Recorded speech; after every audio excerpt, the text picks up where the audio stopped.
2024 में लोकसभा का चुनाव है। अभी से ही बिहार की राजनीति गरमाई हुई है। अगर कहा जाए तो बिहार की राजनीतिक गलियारों में सबसे ज़्यादा जिस बात की चर्चा है वो चर्चा है कि चिराग पासवान किस लोकसभा सीट से चुनाव लड़ेंगे। क्या चिराग पासवान जमुई लोकसभा सीट से चुनाव लड़ेंगे? क्या चिराग पासवान हाजीपुर लोकसभा सीट से चुनाव लड़ेंगे? 2 बार जो है 2014 के लोकसभा चुनाव में चिराग पासवान जमुई से चुनाव लड़ते हैं, 2019 भी जमुई से चुनाव लड़ते हैं और जीतते भी हैं। लेकिन उस वक्त का जो राजनीतिक माहौल था वो कुछ और था। अब जो है एलजेपी 2 भागों में बटा गए हैं, यानी कि एलजेपी पार्टी में टूट हो गए हैं। एक पार्टी चिराग गुट में आ गए हैं तो दूसरा पार्टी जो है पशुपति पारस गुट में चले गए हैं। सबसे बड़ा सवाल यह है कि चिराग पासवान कहां से चुनाव लड़ेंगे, हाजीपुर या जमुई? दूसरा सवाल यह है कि पासवान समाज जो है अपना नेता किसे मानते हैं, चिराग पासवान को या पशुपति पारस को? यानी कि पासवान समाज का सबसे बड़ा नेता कौन है, चिराग पासवान या पशुपति पारस? पशुपति पारस कहते हैं कि रामविलास पासवान जी की मृत्यु हो जाने के बाद जो है उनका राजनीतिक उत्तराधिकारी जो है हम हैं, क्योंकि हम उसके भाई हैं।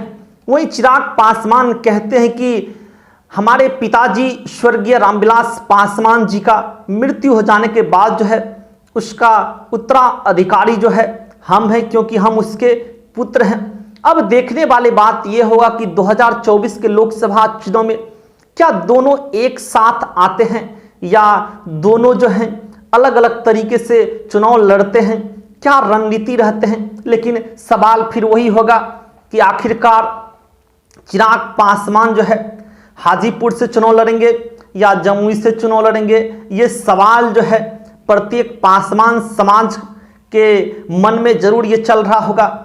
बहुत लोग चाहते हैं कि चिराग पासवान जो है हाजीपुर लोकसभा सीट से चुनाव लड़े, तो बहुत लोग नहीं भी चाहते हैं कि चिराग पासवान जी हाजीपुर लोकसभा सीट से चुनाव लड़े। अगर हम चिराग पासवान की पार्टी के बारे में बात करें तो लोजपा रामविलास के प्रदेश संसदीय बोर्ड के अध्यक्ष हुलसा पांडे कहते हैं कि चिराग पासवान हाजीपुर संसदीय क्षेत्र से ही लोकसभा का चुनाव लड़ेंगे। हाजीपुर की जनता की यही इच्छा है। जनता चाहती है कि चिराग पासवान जो है वो हाजीपुर लोकसभा सीट से चुनाव लड़े। आपको पता होगा कि पार्टी का संस्थापक स्वर्गीय रामविलास पासवान के कार्यों को चिराग पासवान जो है आगे बढ़ाए हैं। चिराग पासवान जो है रामविलास पासवान की विरासत को आगे बढ़ाए हैं। पार्टी के सारे जो फैसले हैं वो चिराग पासवान करते हैं। कार्यकर्ता भी चाहते हैं कि पार्टी का जो फैसला है वो चिराग पासवान करे, यानी कि कार्यकर्ताओं का भी इच्छा है कि चिराग पासवान के हाथ में बागडोर हो। चिराग पासवान हाजीपुर की जनता का सेवा करें, ऐसा चिराग पासवान के जो अध्यक्ष हैं, प्रदेश संसदीय बोर्ड के जो अध्यक्ष हैं, वो कहते हैं कि हाजीपुर की जनता चाहते हैं कि चिराग पासवान जो है वो हाजीपुर से ही चुनाव लड़े। जाके प्रदेश अध्यक्ष हुलसा पांडे कहते हैं कि पशुपति कुमार पारस को हाजीपुर की जनता ने खारिज कर दिया है। यानी कि कह सकते हैं आपकी हाजीपुर की जनता ने कहा कि पशुपति पारस जो हैं वो फ्लॉप हो चुके हैं। पशुपति पारस जो हैं वो हाजीपुर में कोई काम नहीं किए हैं। आपको पता होगा कि पार्टी का स्थापना दिवस था। आपको ये भी पता होगा कि चिराग पासवान पार्टी की स्थापना जो है वो पटना में करते हैं, बापू सभागार में करते हैं। और जो है पशुपति पारस जो है पार्टी के स्थापना दिवस मनाने के लिए अपने संसदीय क्षेत्र हाजीपुर जाते हैं। लेकिन आप यह भी साथ ही साथ देखे होंगे कि जहां पशुपति पारस पार्टी स्थापना दिवस मना रहे होते हैं वहां पे कुर्सी पूरा भरता नहीं है, पूरा कुर्सी खाली है, यानी कि कुर्सी खाली होने के वजह से आप समझ सकते हैं कि हाजीपुर की जनता जो है वो पशुपति पारस को नकार चुके हैं, उसे अपना सांसद के रूप में फिर से स्वीकार नहीं करेंगे।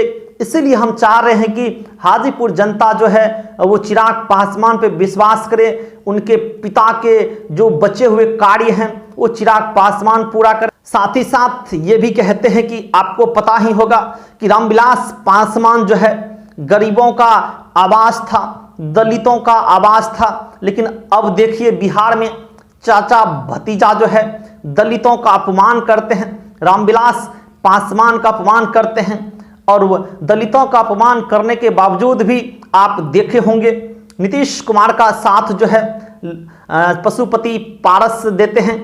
आप यह भी देखे होंगे। आप बताइए, अगर आप दलितों का अपमान करते हैं तो दलितों का दर्द का आप कैसे निवारण कर सकते हैं, कैसे आप दलितों का नेता बन सकते हैं? ये सारी बातें कहते हैं चिराग पासवान और पशुपति पारस। लंबे समय से आप देखते होंगे कि हाजीपुर लोकसभा सीट को लेकर लड़ रहे हैं, लगातार दोनों के बीच जो है मतभेद होते जा रहे हैं, लगातार एक दूसरे को प्रतिद्वंदी के रूप में देखते हैं, यानी कि ऐसा लगता है कि कोई दुश्मन है, यानी कि चाचा भतीजे तक का रिश्ते सही से नहीं निभाते हैं, चाचा भतीजे तक का रिश्ता भूल जाते हैं। वहीं पशुपति पारस कहते हैं कि हम हाजीपुर लोकसभा सीट से ही चुनाव लड़ेंगे, किसकी औकात है जो हमें हाजीपुर से बाहर कर दे।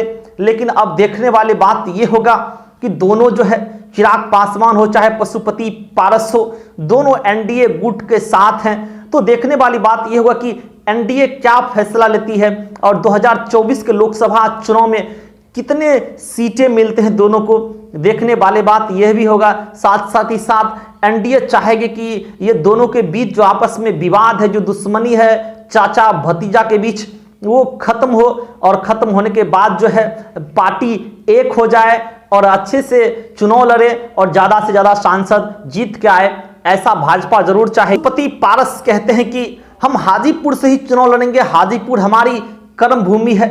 पासवान जी 2019 में जब राज्यसभा सदस्य चुने गए तो उन्होंने मुझे बुलाकर कहा कि पारस तुम हाजीपुर से चुनाव लड़ो। मैंने कहा था कि घर के किसी और सदस्य को आप हाजीपुर से चुनाव लड़वा लीजिए, लेकिन पशुपति पारस और कहते हैं कि हमारे बड़े भाई हमारे नेता स्वर्गीय रामविलास पासवान ने कहा कि जितना तुम पर हमको विश्वास है उतना जितना तुम पर हमको विश्वास है उतना किसी पर विश्वास नहीं है। यहां तक कि पशुपति पारस कहते हैं कि आप अपने पत्नी को चुनाव लड़ा दीजिए, लेकिन रामविलास पासवान कहते हैं कि जितना आप पर हमको भरोसा है उतना किसी पर हमको भरोसा नहीं है। हाजीपुर लोकसभा सीट को जो रामविलास पासवान मां का दर्जा दिए थे, हम भी हाजीपुर लोकसभा सीट को मां का दर्जा देते हैं और हम हाजीपुर का बेटा हैं, हम हाजीपुर के लिए काम करेंगे।